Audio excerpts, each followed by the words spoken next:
This video is sponsored by Squarespace. Stick around to the end of the video to hear more.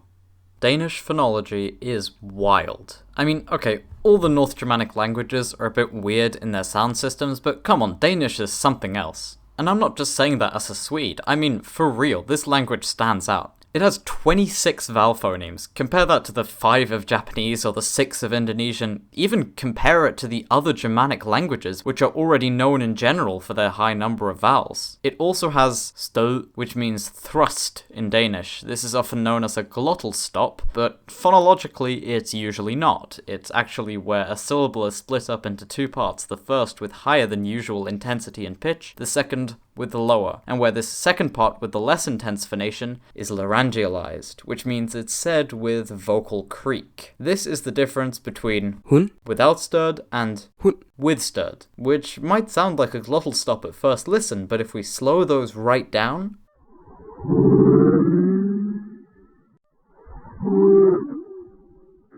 do you hear it? I don't mean to take away from these features, they're rare, but they're not unique. Using the same counting method as we did for Danish, Limburgish has at least 28 vowels, and Livonian, a Finnic language completely unrelated to Danish, also has Stød. But, as far as I'm aware, and correct me if I'm wrong, there's another feature of Danish which we have not yet discovered in a single other language. It's just one little sound, one I've already attempted to make in this video, a simple little consonant. The soft D, or blødt D, as in the final sound of the word Stød. Now you've heard how it's supposed to be pronounced, let's take a closer look at this sound, using our old friend, the IPA, the International Phonetic Alphabet.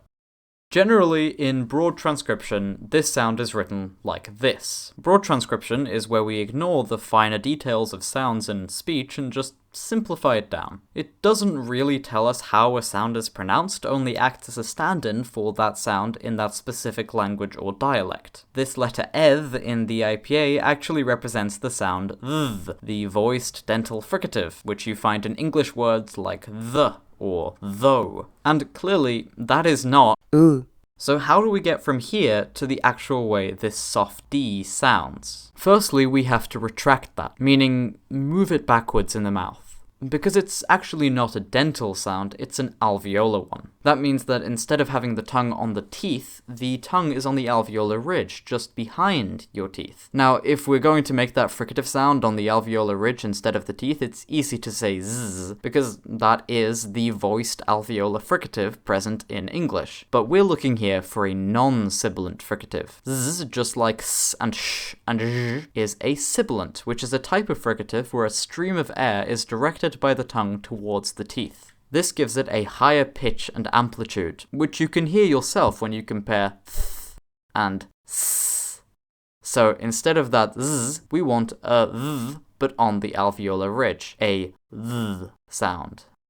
But that's not really the soft D either. Also, Jespersen, a famous phonetician and linguist of the 19th and 20th centuries, described the soft D as a laminal alveolar fricative. See, in phonetics we talk about different parts of the tongue. The biggest division is into coronal consonants, made with the flexible front part of the tongue, and dorsal, made with the back. Within the coronal consonants, we have several subdivisions, most notably for our purposes, apical and laminal. Apical consonants are made with the very tip of the tongue, whereas laminals are made with what's known as the blade, the part of the tongue right behind the tip. Jespersen writes that we can therefore pronounce the consonant properly with the tip of our tongue on the lower teeth, thus making the blade touch the alveolar ridge, the.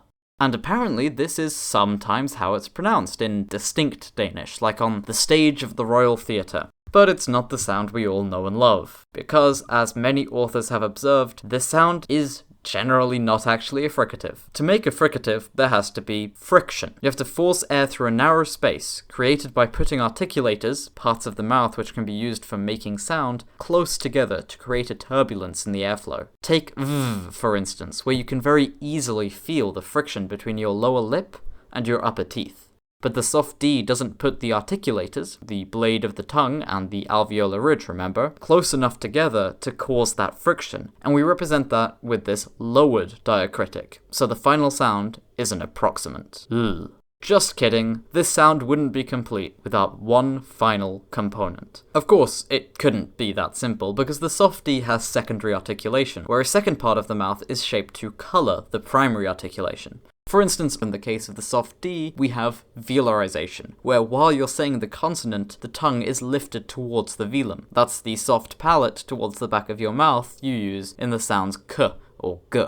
And hence, you get Yeah, no surprise this sound is unique. Oh, and like other approximants, vowels, and nasals in Danish, it can have Stød. So we get words like Blødt.